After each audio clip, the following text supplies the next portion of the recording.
Good morning everyone. তো আজ ছিল শনিবার, মানে 27শে ডিসেম্বর। তো যেহেতু শনিবার ছিল, তার জন্য আমি বাড়িতে বসে হনুমান চালিসা শুনছিলাম এবং সকালবেলা স্নানটা কমপ্লিট করে বজরংবলীকে পুজো দিয়ে নিই। তারপর পুজো টুজো হয়ে যাওয়ার পর তারপর দেখি ঘরে গিয়ে মার পুজো পুরো কমপ্লিট এবং আমিও ঠাকুরটাকে প্রণাম করে নিলাম। প্রণাম করে নেওয়ার পরে আমি একটু পড়ছিলাম ফোন দেখে দেখে এবং মাঝে মাঝে একটু ফোনটাও ঘাঁটছিলাম। তো যাই হোক, তারপরে সন্ধ্যাবেলা আমি চলে গেলাম বড় ঠাকুর এবং বজরংবলী মন্দিরে পুজো দিতে। তো দেখো, বলতে বলতে চলেও এসেছি বড় ঠাকুরের মন্দিরে এবং তোমরাও দেখে নাও এবং আশীর্বাদ নিয়ে নাও।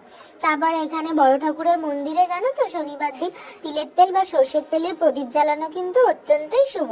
তারপরে চলে এলাম বজরংবলীর মন্দিরে। বজরংবলীর মন্দিরে এসে আমি বজরংবলীকে প্রণাম করে নিলাম। তারপর ঠাকুর মশাই প্রসাদ দিল, প্রসাদ খেলাম। তারপরে আমি এই দেখো, এটা হচ্ছে অশ্বত্থ গাছ। অশ্বত্থ গাছে শনিবার দিন যদি তোমরা সর্ষের তেলের প্রদীপ জ্বালাও